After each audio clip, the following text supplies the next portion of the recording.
Bante, hari ini kita akan membahas tentang kama dan wipaka, Bante. Boleh jelaskan sedikit, Bante, tentang kama atau wipaka itu sendiri? Ya, jadi ketika kita berbicara karma, maka tentu tidak terlepas dari wipaka. Jadi kama dan wipaka itu adalah sebab dan akibat atau sebab dan hasil. Ya, jadi mungkin sebagian besar umat Buddha, bahkan juga di luar umat Buddha, yang namanya karma itu semua sudah tahu. Sudah dan tidak asing lagi. Sudah tidak asing lagi, dan bahasa kata-kata karma ya, karma itu sudah memang familiar di orang atau masyarakat umum. Baik.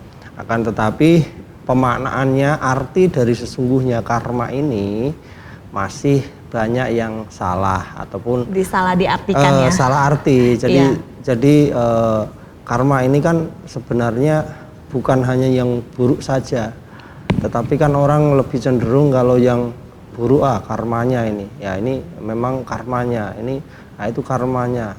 Jadi identik karma itu secara harfiah umumnya dipakai, digunakan untuk melihat ke satu sudut pandang yang negatif. Nah, lalu bagaimana dalam pandangan Buddhis ya? Jadi kalau dalam pandangan Buddhis itu yang namanya kama, bahasa Palinya, kalau bahasa Sanskertanya itu karma. Karma. Jadi itu adalah sebuah perbuatan ya, perbuatan yang didahului yang namanya kehendak. Jadi etimologi dalam pengertian karma sendiri itu adalah suatu kehendak. Ini sebagaimana yang dinyatakan Buddha di dalam Nibedika Sutta, yaitu di dalam Anguttara Nikaya. Buddha menyatakan bahwa yang namanya karma itu adalah satu cetana, yaitu kehendak. Karena dengan adanya kehendak atau niat, maka akan mendorong seseorang pada yang namanya pikiran, ucapan, dan perbuatan. Nah, ini tergantung cetananya, niatnya, kehendaknya itu yang bagaimana.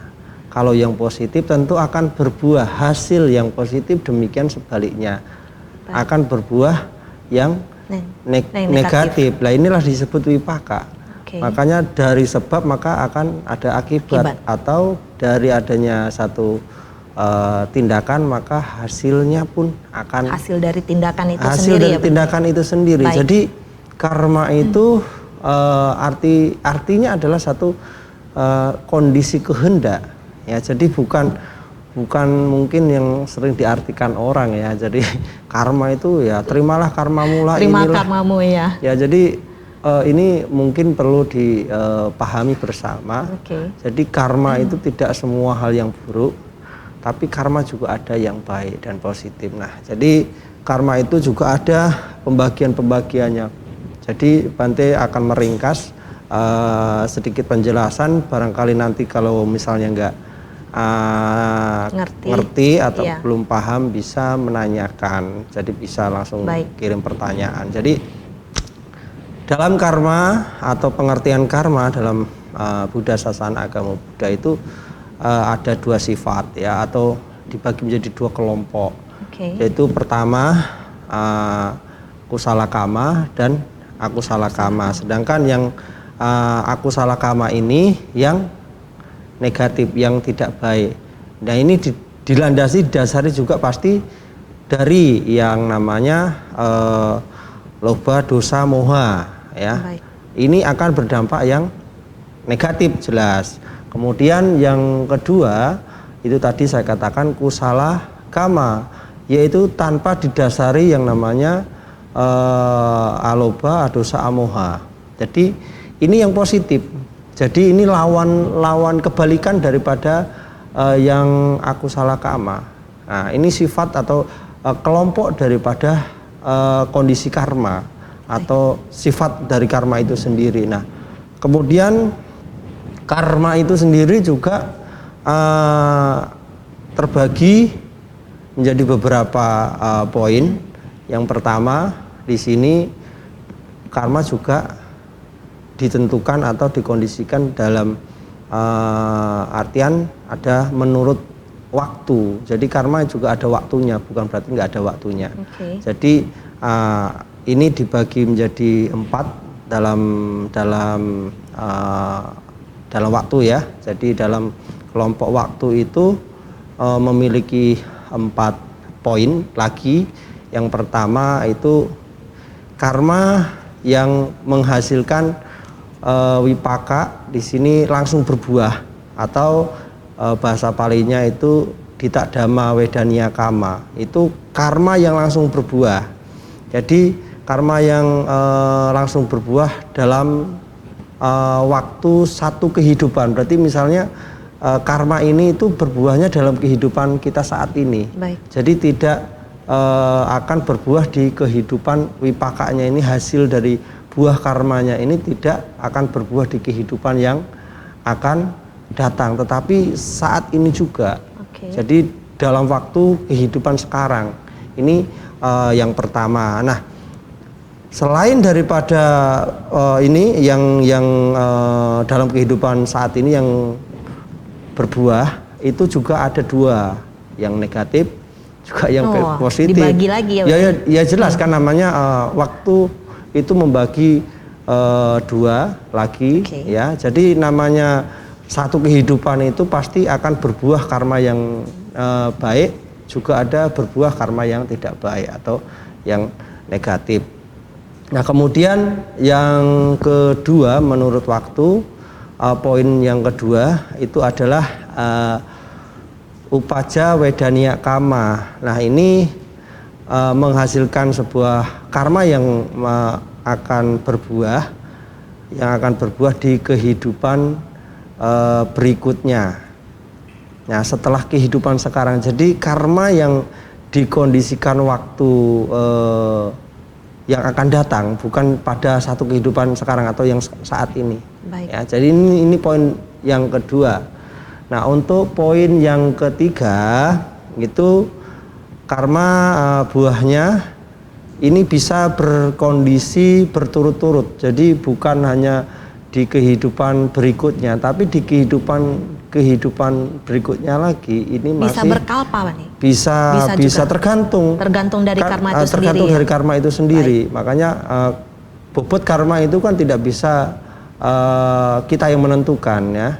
Tidak bisa kita yang menentukan. Nah, ini yang ketiga, poin yang ketiga. Sedangkan yang keempat itu kondisi karma bisa ahosi, atau karma itu tidak akan menghasilkan satu buah hasil yang dirasakan, atau ahosi ini lebih saya sederhanakan katanya netral. Netral, tapi sifatnya itu tetap ada ya. Jadi sifat daripada karma itu ada, masih tetap ada, tapi tidak akan berdampak pada apapun. Nah, ini menurut waktu, karma itu dibagi menjadi menurut waktu. Nah, yang selanjutnya karma juga ini bisa dibagikan menjadi kepada fungsi. Nah, jadi fungsi ini dibagi menjadi beberapa poin. Jadi yang pertama itu janaka kama. Jadi janaka kama itu ya karma yang melahirkan atau yang mengkondisikan. Ya, jadi ini fungsi daripada janaka kama ini yang mampu dan bisa akan mengkondisikan dari sebuah atau yang menimbulkan atau yang menyebabkan daripada sebuah akibat ya. Nah, kemudian yang kedua itu adalah utambaka kama. Jadi karma yang mendukung dari janaka karma. Jadi ini pendukungnya. Ya, jadi ini pendukungnya. Jadi fungsi daripada upatambaka kama ini adalah mendukung daripada janaka karma. Nah, ini fungsi daripada upatambaka kama ya. Sedangkan yang ketiga itu adalah upapi laka kama. Ini fungsi dari karma itu mengurangi atau menyurutkan ya. Jadi bisa menekan, bisa mengolah ataupun yang menyelaraskan, menyeimbangkan. Jadi fungsi daripada karma ini adalah untuk menyurutkan ya. Jadi mengurangi lah istilahnya, mengurangi. Nah, jadi yang keempat itu ada upagata kama. Jadi fungsinya ini adalah menghancurkan atau memotong ya, memotong daripada kekuatan akibat hasil wipaka atau akibat daripada karma itu sendiri. Baik. Nah, semua dari 4 hal tadi ini itu juga ada 2 ya, istilahnya ada yang negatif juga ada yang positif. Seperti yang tadi saya katakan, kelompok karma itu ada kusala kama dan akusala kama. Nah, jadi fungsi karma juga, fungsi dari hasil karma juga ini bisa menyebabkan yang namanya positif juga bisa negatif. Jadi bisa yang kusala, bisa akusala. Nah, ini yang kedua. Sedangkan yang selanjutnya menurut jenis ya. Jadi jenis berdasarkan sifat. Nah, ini yang mungkin juga sering banyak tahu karma berat sekali.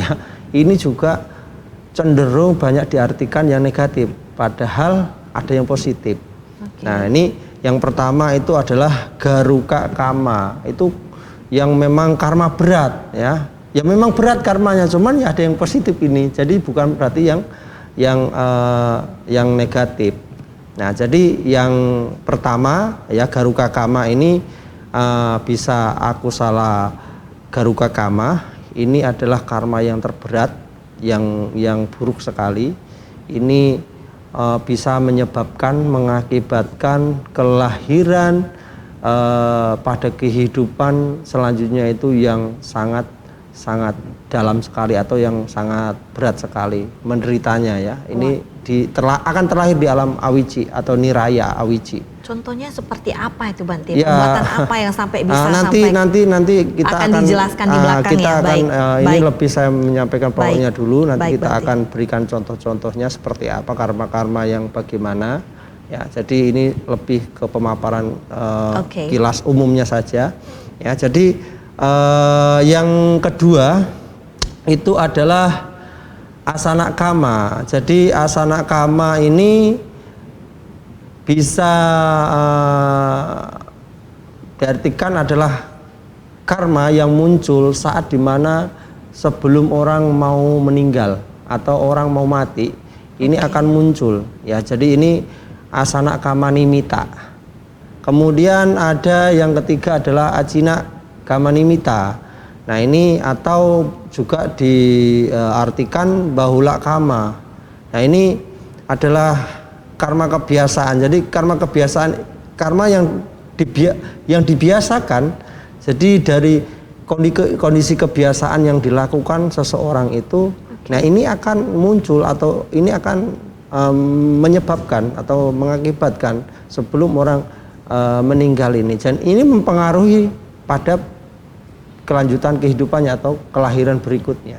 Baik. Sedangkan yang terakhir yaitu katata kama atau sebuah karma yang berat dirasakan akibatnya. Ini yang paling lemah. Nah, maksudnya yang paling berat bukan negatif ya, tapi lebih berat, istilahnya beratnya itu yang mudah lah, istilahnya yang ringan sekali. Ini baik, tidak memiliki satu pengaruh yang berat atau biasa saja, enggak mempengaruhi kondisi yang berat baik kehidupan selanjutnya. Jadi ini pembagian ataupun jenis sifat yang tadi saya sampaikan. Jadi karma itu bukan, sekali lagi, tidak yang seperti diartikan pada umumnya. Karma itu adalah karma yang sangat berat saja, yang baru disebut karma, lalu yang baik nggak ada disebut karma. Nah, ini yang mesti diluruskan. Nah, kemudian tadi soal contoh-contoh karma-karma yang berat, kita bahas yang paling berat dulu nih ya. karma yang paling berat itu dalam pengertian agama Buddha atau Buddha Sasana, itu yang pertama adalah yang berhubungan dengan orang tua. Ya, jadi kalau misalnya ada anak yang tak berbakti, kemudian menyengsarakan orang tuanya sampai akhirnya membuat penderitaan orang tua hingga sampai membuat atau menyebabkan orang tuanya meninggal atau mati, maka otomatis dia akan terlahir di alam niraya awiji, ya, ini yang terdalam. Nah, jadi ini contoh daripada yang pertama, itu karmanya. Kemudian yang kedua adalah melukai seorang arahat atau mungkin paceka Buddha, ya, sama juga Buddha sendiri. Ini mungkin jelas akan sulit ditemukan, tapi yang poin pertama tadi sudah pasti, ya. Baik. Yang selanjutnya adalah memecah belah sangga. Nah, memecah belah sangga ini juga termasuk akan menyebabkan mereka terlahir di alam niraya awiji. Jadi yang namanya memecah belah sangga itu masuk kriteria kelompok yang terdalam. Nah, kemudian kalau yang garuka kama yang positif, yang kusala kamanya, ya kembali lagi ketika kita berbakti. Lawan kebalikan daripada yang pertama tadi, ya. Kemudian memberikan persembahan atau dana yang terbaik kepada sangga. Nah, ini bukan personal biku, ya, tapi ke sangganya. Sangga, berarti sangga itu ada persamuan. Nah, ini yang terberat. Nah, kemudian contoh yang asana kama nimita ini muncul baik yang positif, baik yang negatif, ini akan membuat seseorang atau menyebabkan seseorang pada kelahiran. Sebagai contoh, di mana pada zaman Buddha nih, Dhammika sebelum meninggal, beliau melihat atau menyaksikan kereta kencana yang menunggunya, yang dimana kereta kencana tersebut itu dihias dengan bunga. Nah, namun sebelum prosesnya itu memang Dhammika ini punya kebiasaan tabiat yang suka berdana, suka melakukan kebajikan. Nah, satu ketika pada dimana dia menjelang, beliau itu atau Dhammika ini menyuruh anaknya untuk mengundang para bhikkhu sangga untuk memanjatkan parita. Memanjatkan parita, di mana saat itu di mana belum selesai pembacaan, cuman Dhammika itu sudah menyatakan berhenti. Ya, para bikunya, para bantenya yang membacakan parita dipikir ya berhenti baca paritanya, akhirnya berhenti, tapi sebenarnya itu berhenti memanggil kereta tadi, gitu. Jadi ini salah satu contoh. Nah, ini juga bisa muncul nanti jati kamanimita. Jati kamanimita ini, ya, dia nanti akan terlahir di mana itu akan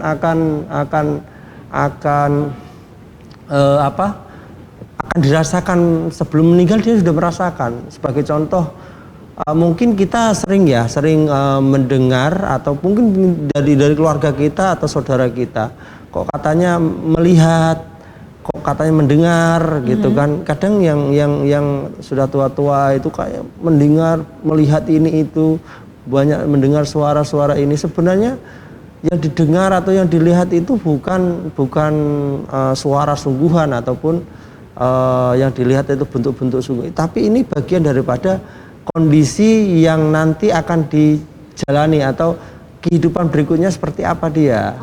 Jadi ini sudah ada satu tanda dia akan terlahir di mana. Contoh tadi seperti Dhammika. Nah, dia kan terlahirnya di alam surga kan.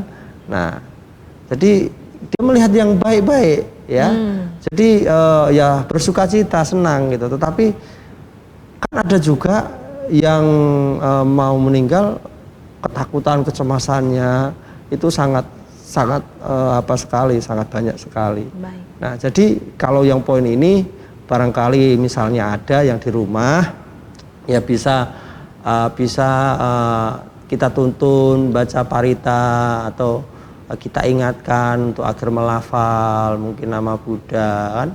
Nah, ini mungkin bisa menjadi satu dorongan untuk untuk orang tersebut agar mengingat hal-hal yang positif gitu. Sebelum meninggal ya. Sebelum meninggal gitu, agar ketakutan, kecemasan yang saat sedang mendominasi itu dia bisa dia hilangkan. Ya setidaknya akan mengurangi. Jadi yang buruk itu tadi yang nggak baik yang dia lihat, yang dirasakan supaya nggak apa gitu loh. Baik. Jadi ini perlu ya. Jadi ini kemudian yang ketiga tadi tentang karma kebiasaan. Nah, karma kebiasaan ini kan membentuk pada satu kondisi batin ya, akan membekas ya dalam kesadaran kita. Jadi kalau kita itu sudah membiasakan melakukan sesuatu, pasti kan akan membentuk tabiat perilaku kebiasaan. Demikian juga karma itu juga bisa akan menjadi kebiasaan perilaku juga dari akibatnya karena kebiasaan, jadi lebih akan mendominasi daripada kondisi pada pengaruh dia akan terlahir kemana dan di mana. Nah, ini juga mempengaruhi. Contoh perbuatannya itu seperti apa Bante? Karma yang dibiasakan itu Bante? Biasakan sebenarnya kan melakukannya ya melalui ucapan, perbuatan, dan pikiran ya. Jadi kalau misalnya ucapan ya sering kita berucap yang memang sesuai, yang benar gitu loh. Jadi tidak memprovokasi, tidak penuh kepalsuan, tidak penuh mungkin fitnah dan lain sebagainya. Nah, ini akan membentuk, karena kalau dibiasakan ini akan menjadi tabiat kebiasaan juga. Kemudian perbuatan ya, kita melakukan kebajikan yang bagaimana ya, kita menjalankan moralitas, kemudian kita itu berdana. Hal yang paling mudah itu bisa dilakukan adalah berdana atau kebajikan. Jadi kalau mengatakan berdana itu adalah susah, itu hanya kitanya yang nggak mau. Jadi sebenarnya gini, Buddha menempatkan di dalam dasar punya Giryawatu sendiri, dana itu di urutan yang pertama, karena sebelum ia mampu komitmen menjalankan sila dengan baik, kebiasaan yang mudah sekali dilakukan itu adalah memberi, ya, kemurahan hati. Nah, saat kita memberi ini jika dibiasakan, ini juga akan menjadi satu kebiasaan yang baik pada nanti perilaku yang berkesinambungan maupun kondisi pikiran maupun kondisi batin seseorang. Nah, sehingga saat sudah terbiasa hal-hal yang baik ini, mereka terdukung lagi meditasi ya, praktek meditasi, ini juga akan sangat baik. Nah, kalau dia memang kebiasaannya melakukan hal-hal yang baik dalam meditasi, lo bisa nggak dia akan mencapai tingkatan, apalagi kalau sampai dia meditasinya sampai tingkat jana. Tapi jangan berambisi sampai sana lah, pokoknya lakukan yang terbaik meditasinya dengan komitmen, kesinambungan gitu. Ini akan membuat ya kondisi daripada karma kebiasaan ini akan menjadi satu nilai tambahan. Nah, daripada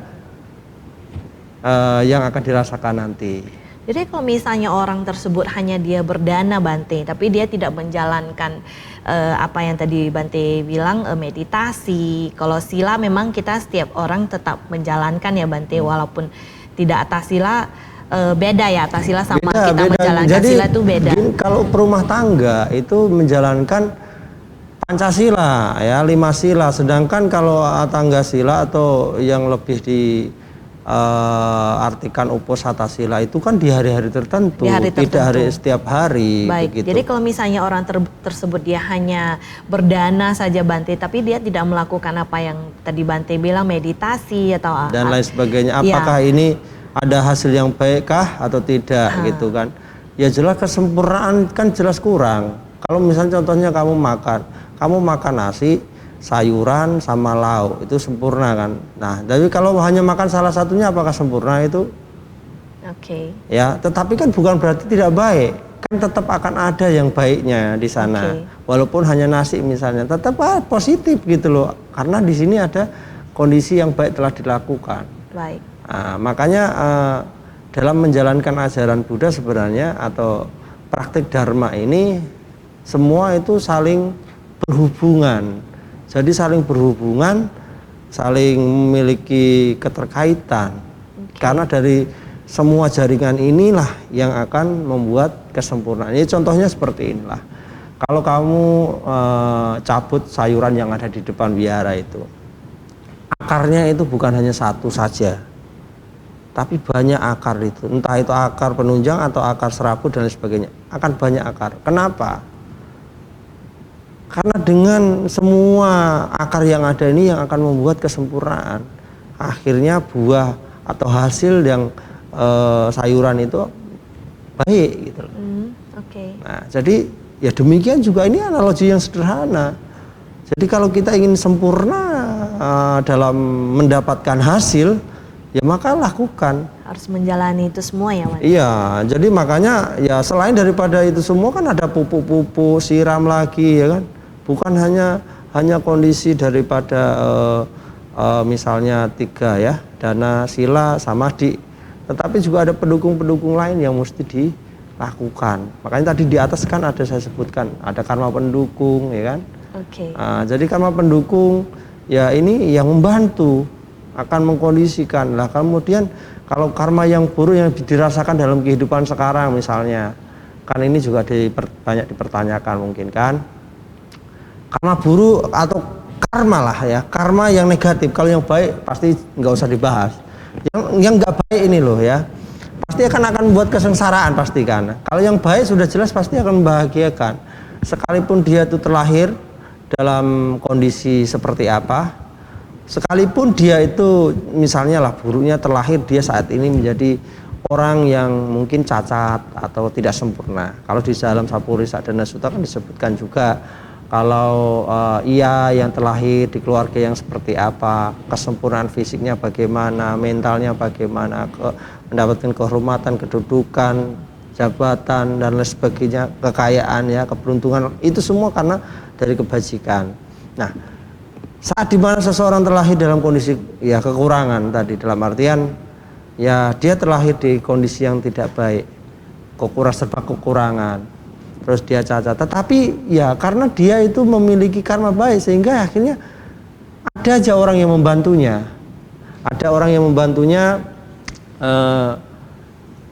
istilahnya mengangkat dia ya dari kesusahannya gitu loh. Jadi dapat pekerjaan misalnya, dia nggak kelotang lantung gitu, walaupun dia serba kekurangan, tapi dia dapat kerjaan yang tetap gitu, nggak serabutan. Ada saja. Jadi seperti itu. Ya. Ini yang terjadi dalam kehidupan sekarang. Nah, jadi kehidupan sekarang. Nah, kehidupan yang berikutnya ya tergantung, gitu loh. Jadi kalau kita ingin menciptakan satu karma, mengkondisikan karma, ya kita mulailah kehendak kita atau niat kita bagaimana. Nah, jadi seperti itu. Jadi sebenarnya Bante, kalau misalnya kita ingin melakukan satu perbuatan buruk, tapi karena kita hanya niat, tapi kita tidak melakukan perbuatan buruk itu karena merasa takut, karena merasa ini gitu kan, maka dia tidak sanggup melakukan perbuatan buruk itu, Bante. Walaupun hanya sekedar niat, potensi sudah dia kondisikan. Artinya apa? Ini akan tetap ya, namanya yang niat saja, pikiran saja itu hanya kan berpikir saja ya, sudah ini kan akan sudah menciptakan. Jadi kita kan tidak tahu nih dari kelanjutannya ini. Kita melakukan enggak? Misalnya kalau kita nanti di kemudian hari atau di suatu saat kita melakukan sesuatu, ada kesempatan kita melakukan. Ya, melakukan kan ini sudah ada potensi dan kita picu lagi dengan satu niat lagi. Nah, ini akan meledak bisa gitu loh. Jadi apapun yang kita niatkan, kita pikirkan itu tetap tidak hilang. Nah, jadi nggak ada karma yang hilang, itu nggak ada kan? Baik. bagaimana dengan karma baik Bante? Misalnya Bante, kita mengendarai mobil, oke? Jadi kita bertemu dengan seekor anjing yang tertabrak mobil Bante. Tapi karena kita seorang cewek Bante, kita nggak bisa membantu anjing tersebut. Kita hanya niat semoga anjing ini cepat hanya berpikir saja Bante. Tapi enggak gitu. Iya, maksudnya. Ya jawabannya pasti baik lah. Tapi kita tidak membantu anjing itu sama sekali, kan, Bante. Walaupun kita tidak membantunya dengan kondisi namanya pertimbangan keadaan dan kondisi kita, ya kalau kita melakukan nanti bisa berdampak yang tidak baik, ya kan? Nah, jadi ya walaupun hanya sekedar niat dan berpikir, itu kita sudah menciptakan benih-benih hal yang positif atau kondisi-kondisi yang positif di kondisi batin kita itu. Oke, baik. Satu lagi Bante, ini yang selalu saya kerjakan ya. Saya setiap melihat orang cacat di jalan atau apa, saya selalu langsung mengucapkan satu kata, semoga dia akan maksudnya mendapat kehidupan yang lebih baik gitu. Apa dengan saya berucap saja bisa ini nggak keciprat nggak Bante? Oh, nggak bisa. Jadi nggak bisa. Namanya karma itu kan nggak bisa diwariskan ke orang lain. Okay. Makanya ini salah satu. Tapi kan itu sebuah doa Bante. Iya, doa kan ini untuk kita. Artinya kita yang melakukan gitu loh. Bukan untuk dia yang akan merubah nasibnya. Nah ini pandangan keliru yang terjadi di kalangan masyarakat pada umumnya. Tadi yang pertama sudah masalah karma itu lebih cenderung negatif. Yang kedua itu nasib nggak bisa dirubah atau karma itu nggak bisa dirubah. Pokoknya karma ini kamu ditakdirkan karmamu seperti itu. Kamu nggak akan bisa. Kamu udah dikarmakan, kamu takdir Tuhan itu pokoknya kamu begini, kamu nggak akan bisa lah pokoknya merubah gitu kan. Kemudian yang selanjutnya masalah karma, apa yang dilakukan orang tuamu itu pasti akan yang dilakukan orang tua itu pasti akan terwariskan kepada kita. Okay. Atau perbuatan hasil dari yang dilakukan orang tua itu akan kita teruskan atau diwariskan ke kita atau keluarga yang lain. Tidak ada yang namanya karma itu bisa diwariskan. Kita itu adalah pemilik karma kita sendiri, pewaris dari karma. Kama saka, kama dayada, kama yoni. Ya. Okay. Kita itu ya akan terlahir yang akan mewarisi dan berhubungan dari karma kita sendiri. Jadi nggak ada ceritanya itu karma bisa diwariskan. Jadi sebenarnya apa yang saya lakukan itu sebenarnya kita sedang menciptakan kondisi positif. Ini kan bentuk daripada welas asih kita. Jadi welas asih yang kita lakukan ini kan pada prinsipnya adalah untuk meningkatkan kebijaksanaan kita. Nah, kalau dia tidak melakukan, bagaimana akan merubah satu kondisinya? Nah, jadi makanya tadi kan sudah saya bahas. Sekalipun dia terlahir dalam kondisi seperti apa, kalau dia melakukan hal yang baik, maka itu akan mengkondisikan hal yang baik pada kehidupannya. Nah, tapi kalau sebaliknya dia melakukan keburukan, ya jelas tidak bisa juga merubah ya Bante. Tidak bisa merubah. Walaupun saya mau berdoa. Ya enggak bisa. Berdoa itu baik, enggak salah. Tetapi kan efeknya ini kepada siapa?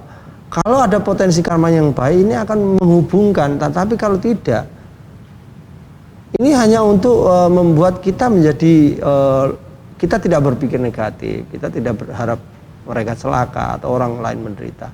Lebih menuju pada kita membuat pribadi menjadi lebih arif dan bijaksana. Baik.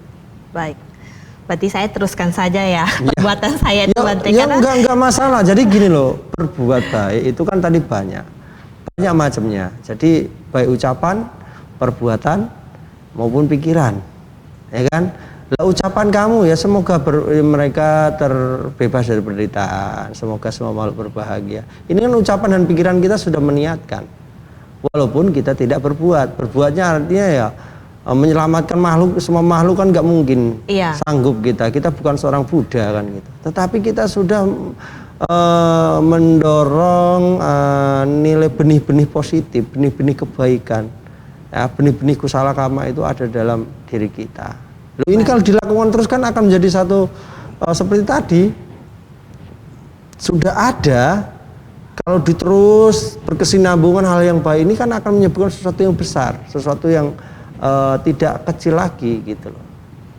Baik. Makanya ini ya disebut karma kebiasaan itu mempengaruhi sedikit-sedikit.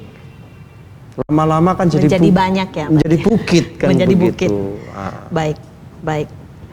Jadi kalau untuk yang karma yang paling lemah itu gimana Bante, yang paling terakhir itu contohnya paling gimana? lemah kan istilahnya karma yang memang di sini ahosi ya, maksudnya ahosi karma. Ya lebih netral, jadi tidak memiliki pengaruh, jadi nggak akan memiliki dampak gitu loh. Walaupun ada seperti contoh ya, kita masukkan garam itu. Kita punya satu sendok garam, ya. Kamu masukkan itu ke satu kolam di depan wihara, di depan kuti itu kamu masukkan satu sendok garam itu ke situ. Terasa asin nggak airnya? Nggak ada. Tapi sifat dari garam yang sudah kita masukkan ke air situ ada nggak? Ada. Tapi tidak berasa kan, tidak terasa kan. Oke. Jadi ya positif. Ya seperti itu, yang negatif juga seperti itu. Dominan mana sekarang kan begitu. Lebih besar mana? Negatif atau positif? Jadi seperti itu. Baik. Jadi walaupun kita terlahir, kita merasa misalnya terasa di saat mungkin berbuah dalam kondisi sekarang. Ahosi karma itu walaupun berbuah dalam kondisi sekarang tapi tidak memiliki pengaruh apapun. Kita tidak akan merasakan penderitaan itu. Tapi kita sebenarnya sudah merasakan karma itu. Oke. Jadi seperti itu. Baik. Jadi itu udah dijelaskan semua ya Bante? Ya. Jadi, ada lagi.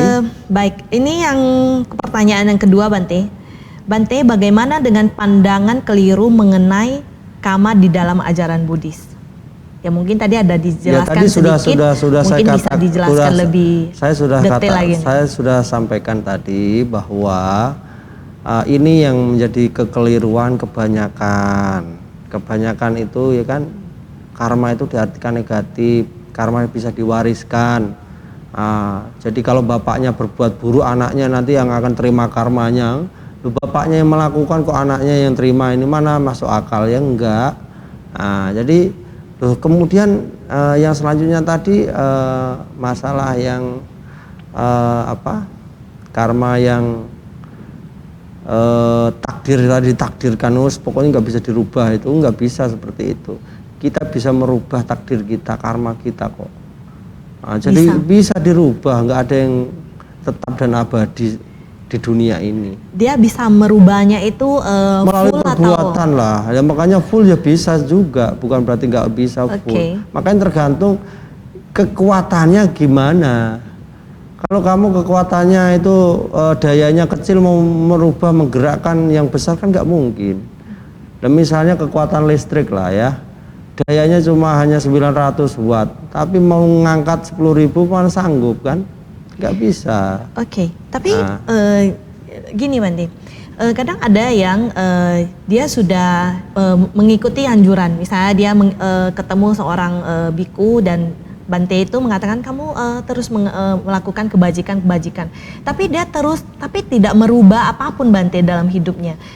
Jadi ada yang seperti itu, banyakkah? Banyak. Saya sering berbuat baik kok malah yang saya rasakan kok yang negatif, atau malah saya kok merasakan yang berbuah yang enggak baik. Ini bisa saya artikan inilah karma baik kita yang mulai mengurangi karma buruk kita. Jadi karma baik kita ada. Cuman ini contoh juga yang kemarin juga sudah saya katakan. Kalau kita punya air di bak mandi, suatu malam kita buka, pasti di situ akan terlihat endapan kotorannya. Nah, saat kita tekan air kita kerannya kita buka terus, tekankan terus, maka ini akan menekan air yang baru ke bawah. Otomatis kotoran yang ada di bawah ini pasti akan naik, ya kan? Nah, jadi pasti akan terbuang, walaupun akan meluber ya tidak masalah, terbuang. Yaitu yang terbuang kan yang kotor. Oke. Yang baru ini akan menggantikan yang kotor. Baik, sebenarnya tidak instan ya Bante ya. Yo, Jadi kalau ada yang waktu ya Bante. Makanya tadi saya sudah katakan, namanya karma itu ada waktunya. Makanya ada fungsinya, ada waktunya, ada yang langsung sifatnya. berbuah ya Bante. Ada sifat, ada waktu, ya ada juga fungsi. Oke. Jadi karma itu ada fungsi-fungsi, karma itu ada juga yang bertugas istilahnya. Seperti petugas ya. Terus waktu juga sama. Itu ada semua gitu. Jadi kalau berbuat baik, kok berbuat baiknya belum dirasakan, tapi malah sebaliknya. Itu harusnya apa? Kita harus lebih giat lagi. Harusnya lebih giat lagi, malah jangan putus asa, menyerah. Nah, kebanyakan kan seperti itu. Sudah berbuat baik tapi malah justru saya malah merasakan tidak baik. Yang sering melakukan keburukan malah sering mendapatkan kebaikan. Iya, kok sebaliknya di dunia, realitanya kok enggak sama, Bante. Ya itu tadi artinya. Dia sedang memetik buah karma hasil dari kehidupan sebelumnya yang baik. Dirasakan saat ini. Tadi sudah kita bahas, sudah saya jelaskan. Karma ini akan berbuah, karma baik ini bisa berbuah di kehidupan yang selanjutnya. Berarti apa? Saat ini dia melakukan hal yang buruk, tapi kok berbuah baik. Berarti dari joti tamak paranyano, dari terang menuju gelap. Nah, jadi kalau saat ini dia itu merasakan yang buruknya, tidak baiknya, dan dia melakukan yang baik terus, berarti tamak joti paranyano. Jadi dari terang, dari gelap menuju terang. Oke. Ada di dalam Anguttara Nikaya itu. Oke, jadi kalau misalnya untuk orang-orang yang ya maaf ya Bante, kalau misalnya dia itu memang pekerjaannya itu harus menuntut dia untuk melakukan perbuatan buruk, tapi di balik perbuatan buruk itu Bante, dia sering berdana, dia selalu melakukan kebajikan Bante. Jadi itu dia akan terima di kehidupan ini atau kehidupan akan datang? Tadi kan saya sudah katakan ada di bagian masalah karma keseimbangan ya. Jadi ini akan bisa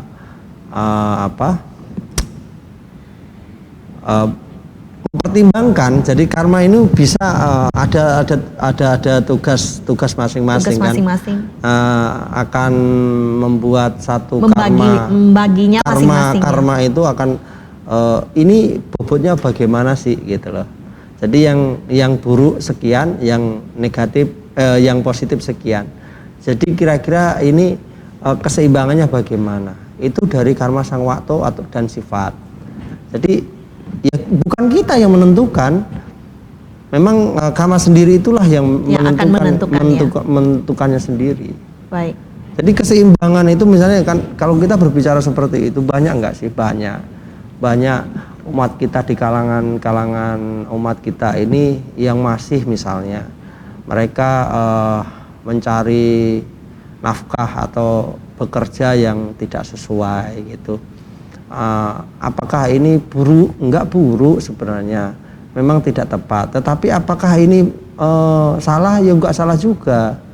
Kan kita juga harus lihat melakukannya itu karena apa, keadaannya bagaimana. Banyak pertimbangan sebenarnya, makanya tidak boleh kita ngejudge seseorang. Sekalipun maaf, seorang pelacur sekalipun juga sama. Nah di dalam zaman Buddha juga sudah ada seorang pelacur yang bakti dengan Buddha. Walaupun awalnya sang pelacur belum bisa meninggalkan pekerjaannya, tetapi dia masih melakukan kebaikan gitu loh. Tetap melakukan gitu loh. Jadi makanya buat kita umat Buddha jangan misalnya jika ada yang seperti itu atau hal-hal yang lainnya, jangan kita terlalu ngejudge dulu, ya kan, kita tidak tahu. Maka perlahan-lahan mengingatkan kita boleh, mengarahkan boleh, cuman kan tidak bisa dipaksa langsung. Seperti membalikkan telapak tangan, karena kehidupan itu kan berproses, nggak bisa langsung kan. Jadi seperti itu. Oke, Saya ingin bertanya tentang yang kita sering lakukan Bante, function Bante. Ya. Ya, kita sering function ikan, ya, function burung ya. Jadi ada ini rancu nih Bante. Jadi banyak umat tanya ke saya, kamu sudah function burung, kamu nggak boleh makan. Ya, nanti kamu akan kena karmanya ini gitu. Berarti kalau pengertiannya seperti itu, kalau function dana, function uang berarti nanti nggak boleh gunakan uang lagi lah ya. Kan? Kalau misalnya seperti itu pengertiannya nggak boleh seperti itu. Loh, berdana itu function nggak ya? Terus bagian function ini pelepasan sebenarnya kan? Itu kan bahasamu kan, bahasa Mandarin ya. Function. Ya. Fang itu lepas ya. Lepas. Ya kan melepas sebenarnya. Ya. Jadi melepas itu apakah abaya dana namanya? Ya. Abaya dana itu sebenarnya kan bukan hanya function saja, tetapi ya memaafkan. Kalau misalnya kamu salah sama saya maafkan. Demikian saya salah sama kamu maafkan. Itu juga abaya dana. Terus kemudian berharap orang lain bahagia. Misalnya kamu tadi berdoa semoga mereka berbahagia, semoga mereka terbebas dari penderitaan. Saat kita membacakan perenungan itu, ini bagian daripada abaya dana. Ini bagian function juga. Loh, kalau misalnya kita lepas burung, lepas ini itu, baik nggak ya baik. Gitu loh. Tidak ada sesuatu yang dilakukan itu buruk. Makanya saya itu kadang prihatin. Masalah function itu dijadikan perdebatan dan lain sebagainya. Ya kan? Nah, baik. Kadang itu mereka belum sampai titik kebijaksanaan tertentu. Oke. Menyalahkan malah. Udah berbuat baik, udah mending daripada berbuat salah, berbuat buruk. Ya kan? Oke. Setidaknya sudah ada upaya yang baik, perubahan yang baik. Itu malah yang function malah dikritikin. Banyak seperti itu kan? Iya, benar. Nah, ini kan kebanyakan micin gitu. Terlalu banyak bumbu ya, Pak. Ya, ini menurut saya nggak sesuai menurut saya. Kenapa? Ya saya ada alasannya itu. Kan namanya berbuat sesuatu itu, tadi saya mengatakan itu sudah cukup jelas harusnya tahapan-tahapannya, mulai dari waktu, mulai fungsi, dari sifatnya, itu semua itu ada kok. Ini kita lagi sedang membiasakan. Kan ada karma kebiasaan kan tadi. Oke. Jadi kita sedang membiasakan. Oke. Satu lagi Bante. Soal tentang kita berdana makan ke para biku. Yeah. Jadi ini juga rancu di kehidupan ini ya Bante ya. Jadi banyak juga umat yang kenapa kamu berdana ini ayam goreng gitu ke Bante. Harusnya kan mereka tuh vegetarian apa gitu. Bante bisa menjelaskan bahwasanya tentang dana makan itu bagaimana Bante? Jadi ya perlu dilihat dulu kan. Makanya ini umatnya belajar itu sampai titik mana dulu. Kalau dia belajarnya itu hanya satu ruang saja, ya akan berpikiran demikian. Itu wajar dan umum sih. Okay. Ya maklum lah gitu loh. Karena kebiasaan itu kita sudah mendengar hal-hal yang tidak biasa. Contohnya yang dari Theravada Mahayana kan gitu. Yang Mahayana pasti bervegetarian, yang Theravada itu tidak. Ini menjadi perdebatan itu dari zaman Baholok ya sampai sekarang gitu loh. Tetapi janganlah kita memperdebatkan itu. Dan perlu diingat, kalau kita berdana kepada bantenya, misalnya kok dana bante itu misalnya daging atau lain sebagainya, daging ayam ya tadi ya? Iya. Iya kan daging ayam, bukan ayamnya kan? Oke. Nah, jadi namanya bante itu boleh makan daging asal 3 hal. Itu ada dalam Digha Nikaya. Kemudian yang penting misalnya kamu dana ke para bantenya, misalnya kamu dana ke para bantenya dan kamu misalnya potong ayam sendirinya, ayam itu kamu potong sendiri, ya itu nggak boleh. Oh, oke. Nah, tapi kalau misalnya kita belinya di pajak, kalau kita istilahnya nggak beli kan nggak akan terjadi pembunuhan. Loh, kita mau merusak perputaran rantai kehidupan, mana bisa? Tidak bisa. Emang yang makan daging ayam kita saja? Ya enggak dimakan manusia, dimakan binatang lainnya. Jadi kita nggak bisa loh memutuskan rantai perputaran poros daripada proses rantai kehidupan, nggak bisa. Ini sudah hukum alam kok gitu loh. Jadi kalau misalnya kamu berpikirnya mau mencegah terjadinya pembunuhan, itu berarti terlalu berlebihan. Baik. Bahasa kerennya itu adalah bahasa lebay, itu namanya. Okay. Terlalu lebay. Nggak bisa seperti itu. Ingat, kita hidup di dunia yang berada di ruang lingkup yang berbeda, atau kita itu bersosialisasi dengan keragaman. Kemudian setelah satu hukum alam itu, rantai perputaran kehidupan itu kan ada. Oke. Jadi seperti karena itu. itu sangat rancu, mereka berpikir oh kalau kita Jadi yang berdana penting daging gini, itu karma buruk yang gitu. penting kamu jangan kasih daging anjing ke Bante. Iya. Daging Yang saya tahu ada beberapa ada daging ya, 10 Bante. daging ya. Kamu kasih daging ular, daging Itu yang tidak boleh ya, Bante. Daging anjing tadi, buaya, gajah, rusa, terus beruang, macan itu ya. Itu nggak boleh. Daging ayam ya boleh. Tapi jangan ayamnya. Dagingnya ya. Baik. Kalau kamu kasih binatangnya ya nggak bisa. Baik. Jadi itu yang perlu dipahami. Jadi untuk umat yang function tadi juga saya tambahkan, misalnya kalau function ikan nggak boleh makan ikan gitu, boleh. Cuman itu tadi dengan berhubungan yang ini, umat Buddha itu boleh mengkonsumsi daging dengan catatan, ya kan, kita tidak melakukan. Itu sudah baik daripada kita tidak beli yang hidup-hidup ya, gitu ya. Jadi Bante, misalnya ya, kalau kita sesekali mau ber-VG boleh, baik. Semua baik, tidak ada yang salah. Yang salah itu siapa? Kita yang mempersepsikan, kita lihat dari sudut mana, kacamata mana ini kita lihatnya. Jadi yang VG juga baik, yang nggak VG juga baik. Toh makanan itu kan penopang. Yang perlu dipertimbangkan di sini, yang perlu diperhatikan adalah pikiran. Anda vegetarian, tapi kalau pikiran Anda tidak baik ya sama saja. Anda makan daging, tapi kalau pikiran tidak baik ya sama saja. Jadi semuanya kembali lagi ke pikiran kita, bukan makanannya. Makanan kembali itu ke kita diri sendiri. hari ini kamu makan, besok kamu buang. Nah, jadi makanan itu sebagai penopang, ya, sebagai penopang, penunjang dalam sehari semalam. Baik. Jadi seperti itu. Baik. Ini Bante, ada pertanyaan berikutnya. Bante, ada tidak hubungan antara hukum alam dengan hukum karma itu sendiri? Hukum alam dan hukum karma itu sendiri. Jadi hukum karma itu adalah bagian dari hukum alam atau hukum kama niyama. Jadi kama niyama itu ada beberapa, utu niyama, bija niyama, dhamma niyama, ya. Jadi kalau karma niyama ini ya sangat berhubungan. Makanya ini yang mengatur daripada kondisi karma itu sendiri. Jadi hubungan jelas ada, wong itu bagian dari ada hukum alam kok karma. Karma itu kan bagian daripada hukum alam. Oke.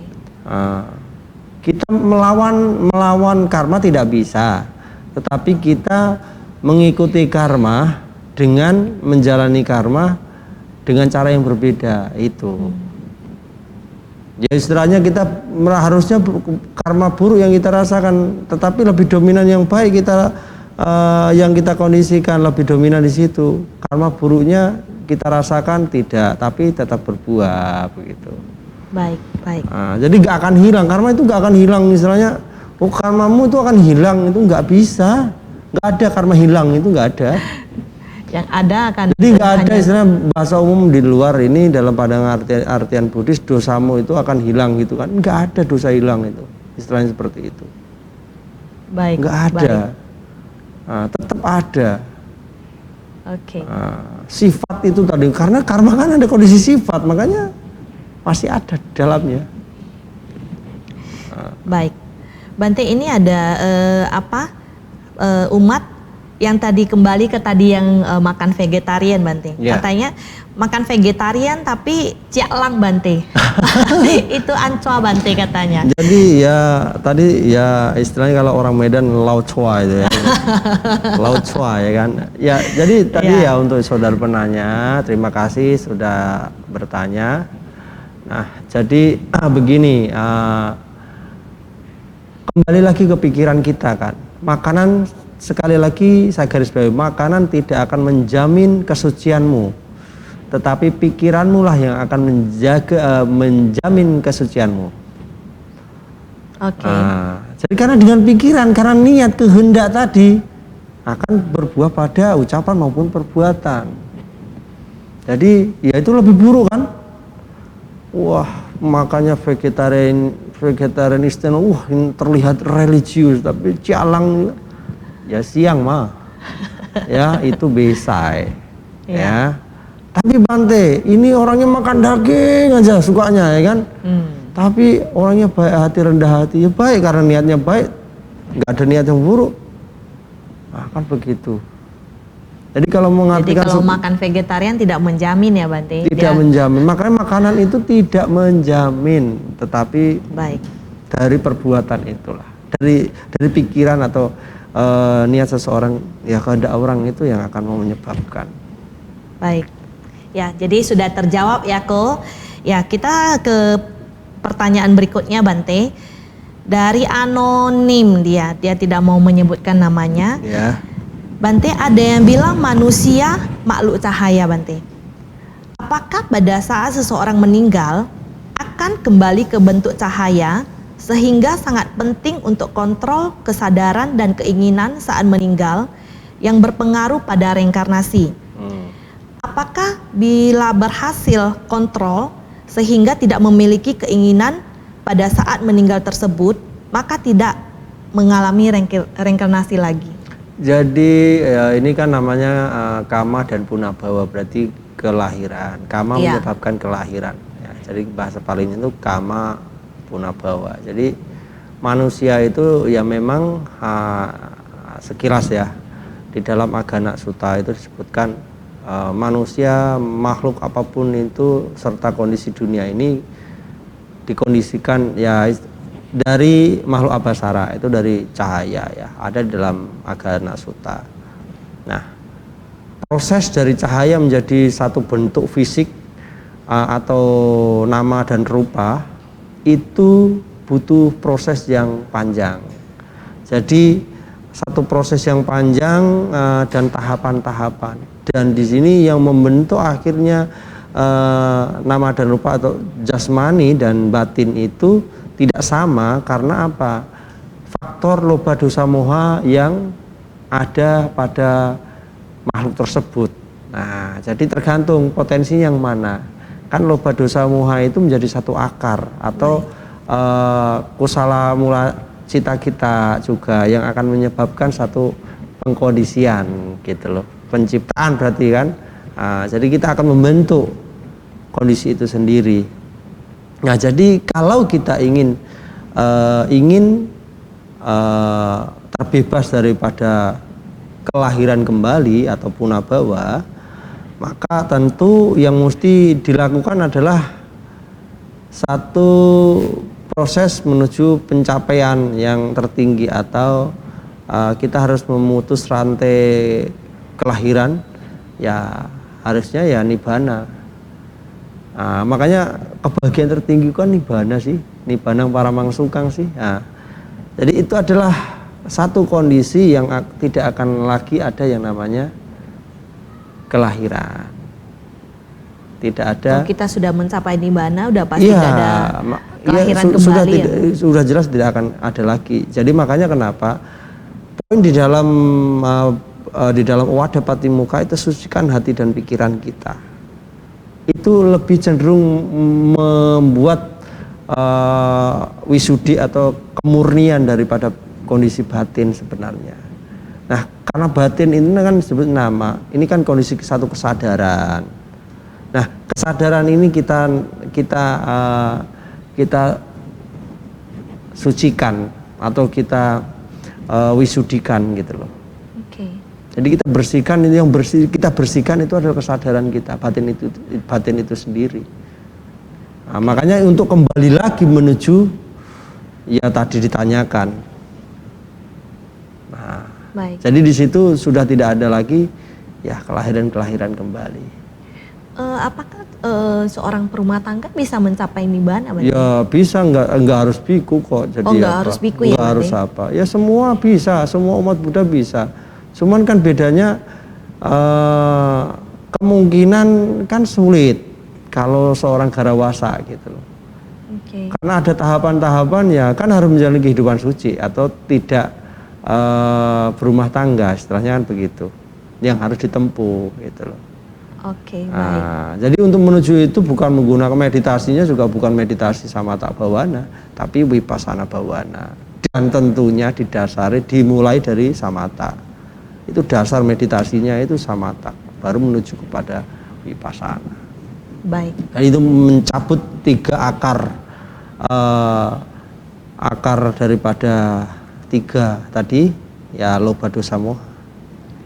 Oke, baik. Jadi seperti itu ya lebih kurang. Baik.